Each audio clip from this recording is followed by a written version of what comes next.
तापमान इतना गिर गया कि बारिश बर्फ बनकर बरस रही है, रुई जैसी नहीं, शीशे जैसी। उसके लिए यह सब अचंभित करने वाला है। स्वप्न में पैदा हुए भय से उसके माथे पर पसीने की बूंदें उभर आई हैं।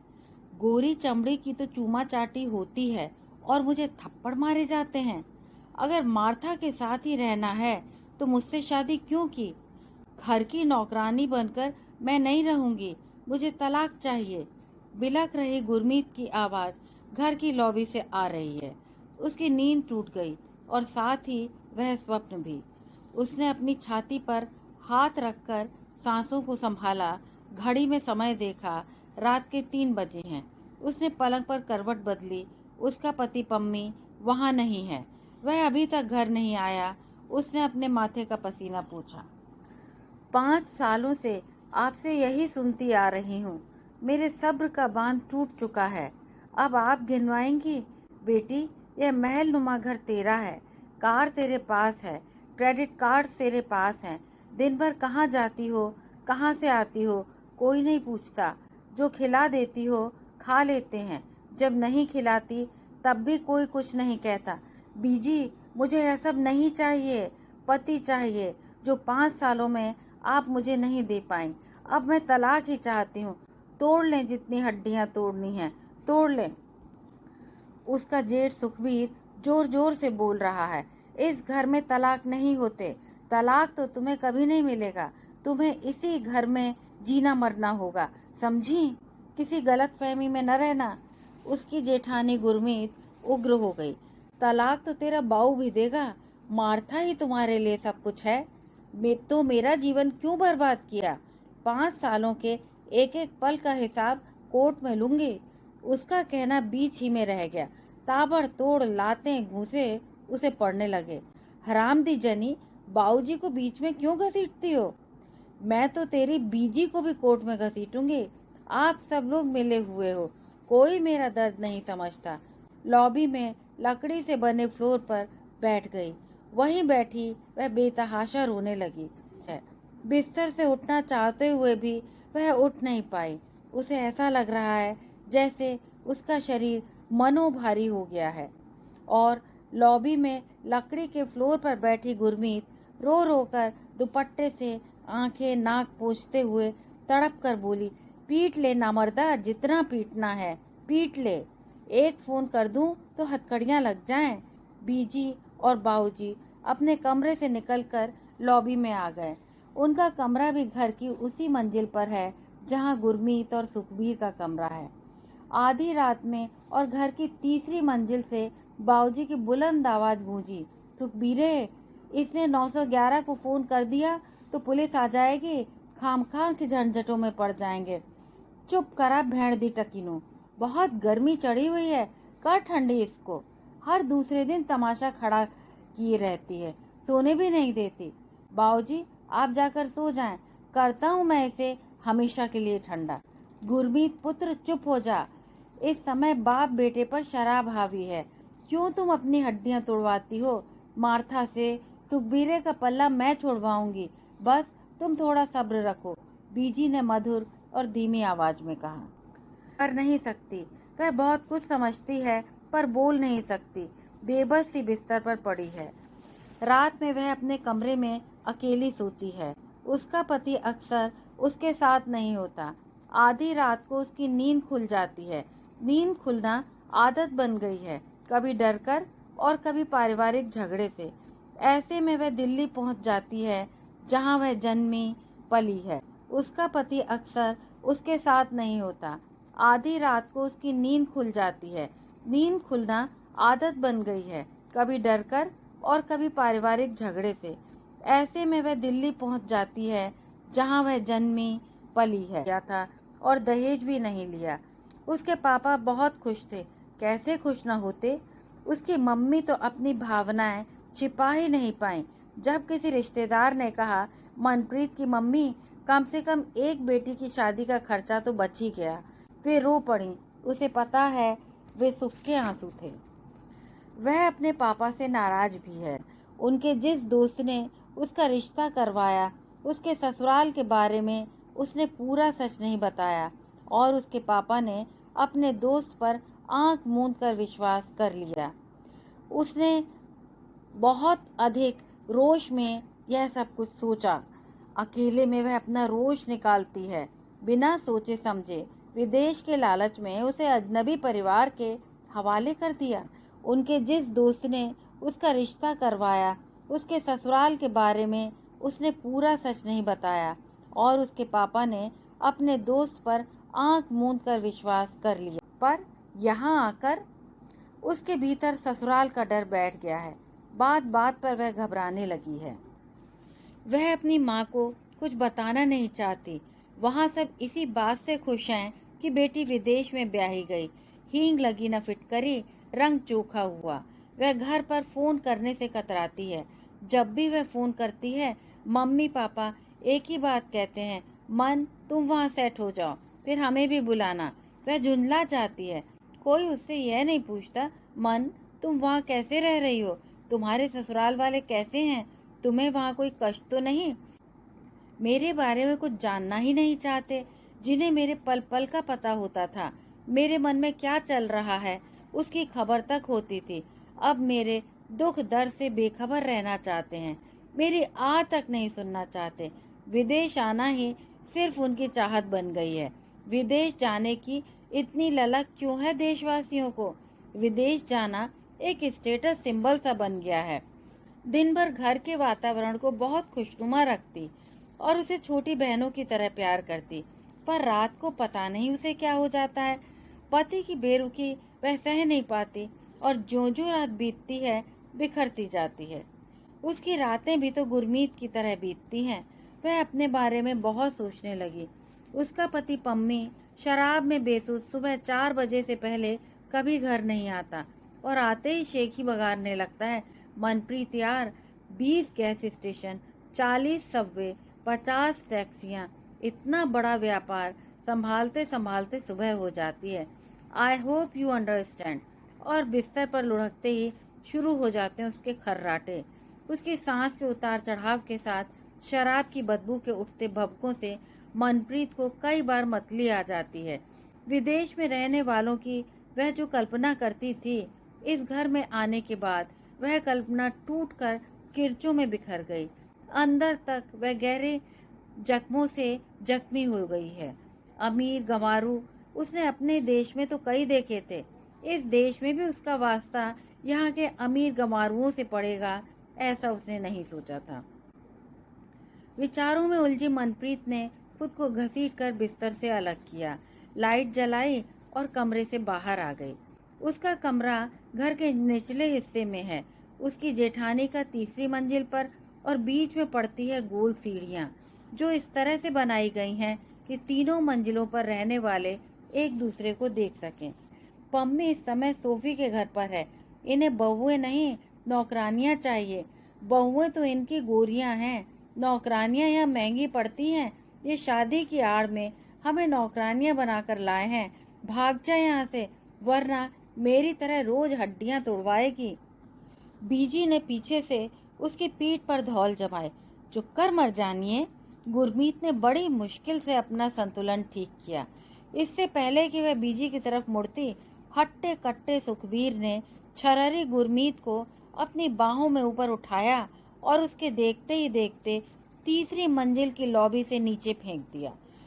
लकड़ी के फर्श पर धड़ाम की आवाज के साथ गुरमीत की दिल दहलाने वाली चीख निकली और पूरा घर कांप गया। गुरमीत को सामने फर्श पर पड़ा देखकर मनप्रीत जड़वत हो गई। बीजी ने दहाड़ मारकर कहा, हाय सुखबीरे, यह क्या किया? और तेजी से नीचे की ओर भागती हुई उसकी ओर देख इशारा कर कहने लगी, मनप्रीत जा अपने कमरे में, तुमने कुछ नहीं देखा, कुछ नहीं सुना। बाबूजी ने त्वरित फोन उठाया और नंबर मिलाने लगे हैं। पहला फोन उन्होंने पम्मी को किया कि वह वकील को लेकर आए और दूसरा उन्होंने एम्बुलेंस लाने के लिए किया। मनप्रीत वहीं अपने कमरे के सामने बेसुध सी खड़ी रही। वह अपने शरीर को हिला ही नहीं सकी। बाबूजी अभी फोन पर बात ही कर रहे हैं कि पुलिस के सायरन की आवाज आने लगी। पड़ोसन जिल वुलेन ने लड़ाई की आवाजें चीख और धड़ाम की आवाज़ सुनकर पुलिस को फ़ोन कर दिया। पुलिस के पहुंचने में 3-4 मिनट भी नहीं लगे। पुलिस की आवाज़ सुन आसपास के घरों की बत्तियां जल गईं। लोग घरों से बाहर आ गए। कर्म कांडों के दौरान गुरमीत के लिए बीजी, बाऊजी और सुखबीर का जार जार रोना मनप्रीत को बहुत चुभ रहा है। उसे बेइंतहा तकलीफ हो रही है। उसे यह सब पाखंड और दिखावा लग रहा है। गुरमीत, तूने आत्महत्या क्यों की? मैंने तुम्हें कितना समझाया था कि सब कुछ ठीक हो जाएगा। मैं सो क्यों गई और तुमने छलांग क्यों लगा दी? बीजी ने छाती पीट पीट कर रोना शुरू कर दिया। हे रब्बा, मैं क्यों सो गई? जागती रहती तो यह कभी न होता। सुखबीर सीढ़ियों पर बैठकर रोने लगा। बीजी बाऊजी के साथ खड़े होकर रोने लगे। गुरमीत सिर के बल गिरी और उसका सिर फट गया। उसी पल उसके प्राण पखेरु उड़ गए। एम्बुलेंस के साथ आई टीम ने उसे मृतक घोषित कर उसकी खुली आंखों को बंद कर दिया। एम्बुलेंस ऑटोप्सी करने के लिए उसकी लाश लेकर चली गई और पुलिस अपनी कार्यवाही करने लगी। डरी सहमी मनप्रीत की सोचने समझने की शक्ति ही जाती रही। वह बस आवाजें सुन रही। अपनी आंखों के सामने उसे इस तरह जाता देख भयंकर तूफान में उखड़े टूटे वृक्ष सा वह स्वयं को महसूस कर रही है। तभी पम्मी पहुंच गया। उसके कान में उनके वकील ने कुछ कहा और उसने मनप्रीत को बाहों में लेकर सीने से लगा लिया। पुलिस सार्जेंट ने जब उससे कुछ पूछना चाहा तो पम्मी ने निवेदन किया कि इस समय उसकी पत्नी सख्ते में है। उसकी मानसिक स्थिति बहुत नाजुक है। कृपया उसे संभलने का समय दीजिए। वह अपना बयान जरूर देगी। अंत्येष्टि गृह में बैठे हैं लोग। मनप्रीत भी बैठी है और अपने पिछले दिनों को याद कर रही है। उसको केवल इतना याद है कि एक डॉक्टर आई थी और उसकी हालत देखकर उसे नींद की गोलियां दे गई थी। वह कब तक सोई रही उसे कुछ याद नहीं। पम्मी उसे तैयार करके यहाँ ले आया। उसने पुलिस को अंत्येष्टि गृह से बाहर ले जाकर वह हर बात बता दी जो गुरमीत ने उसके साथ साझी की थी और साथ ही शंका भी जताई कि यह आत्महत्या नहीं, हत्या है। यहाँ की पुलिस बहुत सतर्क और गति में तेज होती है। जिल वुलेन के शक पर गहरी छानबीन की गई। ऑटोप्सी रिपोर्ट में भी आत्महत्या नहीं बताया। स्वयं गिरना और उठाकर गिराए जाने में चोटों के अंतर को उन्होंने स्पष्ट किया। ऑटोप्सी में उसके शरीर पर मारपीट के निशान भी उन्हें मिले, जिससे पुलिस के निर्णय को पुष्टि मिली। सुखबीर और उसके माँ बाप को हिरासत में लेकर पुलिस ने उन पर मुकदमा दायर कर दिया। भारतीय समुदाय में हलचल मच गई। समाचार पत्रों के पहले पृष्ठ पर यह खबर छपी। जिल वुलेन ने निडरता से पत्रकारों से बात की। सबकी सहानुभूति गुरमीत के साथ है। लोगों ने गुरमीत के लिए इंसाफ की मांग की। सदमे से मनप्रीत खामोश हो गई। अब बस उसकी गवाही ही ससुराल वालों को बचा सकती है, पर वह खामोश। उसके सामने जब भी कोई अकस्मात घटना घटती, बचपन से ही उसकी जीभ तालू के साथ चिपक जाती है। घटना की प्रत्यक्षदर्शी होते हुए भी वह बोल नहीं पाती और सही समय पर सच न बोल पाने के कारण बाद में वह स्वयं को कोसती रहती। कई सच वह कह नहीं पाई और झूठ जीतता रहा। उसका मलाल उसे अब तक है। बचपन की बातें तो बचपन के साथ ही चली गईं। आज जिस दुर्घटना की वह प्रत्यक्षदर्शी गवाह है, उससे पैदा हुए द्वंद्व से घिरी हुई वह निढाल और परेशान है।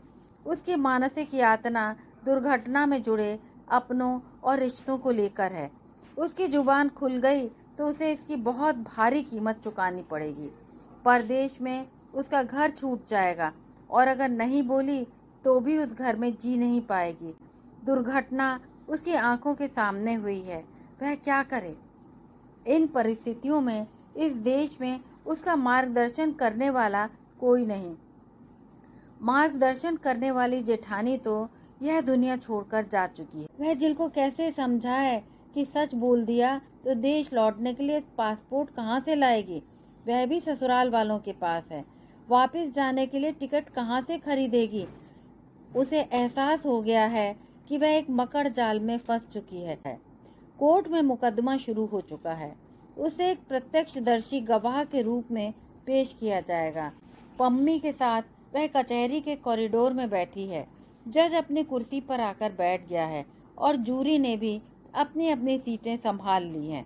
पुलिस और डॉक्टर की गवाही और उनके साथ वकीलों की प्रश्नोत्तरी शुरू हुई। उसकी बारी आने वाली है। बचाव पक्ष के लिए उसकी गवाही बहुत महत्वपूर्ण है। वह बहुत नर्वस है। जब तक कोर्ट की कार्यवाही चल रही है, कॉरिडोर में बैठी वह स्वयं को मजबूत कर रही है। उसके भीतर लगातार संवाद चल रहा है। विवेक रिश्तों को किनारे रख सच बोलने के लिए कह रहा है। उसका मन रिश्तों को प्राथमिकता दे रहा है। रिश्तों के टूटने के डर सताए हुए है। ऊहापोह की स्थिति में उसका सिर दुखने लगा है। पिछली कई रातों से वह सो नहीं पाई। पम्मी आजकल हर समय उसके साथ रहता है और बार बार उसे वे वाक्य याद करवाता है जो वकील उससे कोर्ट में कहलवाना चाहता है। इस देश की भाषा बोलने में वह असमर्थ थी। गुरमीत ने हंसते हुए कहा था, मन, मुझे भी पहले यहाँ की अंग्रेजी समझने में परेशानी हुई थी। मैंने तो खूब टीवी प्रोग्राम देखे और पड़ोसन जिल से बातें की। बस भाषा को बोलने की झिझक निकल गई तो भाषा पकड़नी आसान हो गई। गुरमीत ने उसे जिल से मिलवाया था। पहली मुलाकात में ही जिल ने उसके हाथों को पकड़कर कहा था, मन, you are an innocent natural beauty. और उस दिन के बाद वह उससे बतियाने लगी थी। जिल ने उसे और उसकी जेठानी को अंग्रेजी बोलने में सशक्त कर दिया था। परिकल्पना की ओढ़नी ओढ़कर वह उन नायिकाओं के देश में आई थी जो छुटपन से सुनी कहानियों में होती थीं। गोरी चिट्टी, लंबे सुनहरे बालों वाली, नखरा करती सलोनी हूरें। पर जिल नखरे वाली बिल्कुल नहीं थी। गुरमीत के लिए वह उतनी ही दुखी थी जितना स्वदेश में उसका परिवार। जिल ने तो गुरमीत के परिवार को फोन करके कहा था कि वह गुरमीत के लिए लड़ेगी। जज ने उनके वकील यानी बचाव पक्ष के वकील को अगली गवाही लाने के लिए कहा। वकील की असिस्टेंट पैटी कचहरी के कमरे के बाहर कॉरिडोर में उसे लेने आई। उसका दिल जोरों से धड़कने लगा। उसे लगा कि उसे खड़ा भी नहीं हुआ जा रहा है। पैटी ने उसे पकड़ा और कोर्ट के कटघरे तक ले आई। वहां उसे एक कुर्सी पर बिठा दिया गया। उसे कुछ सुनाई नहीं दिया।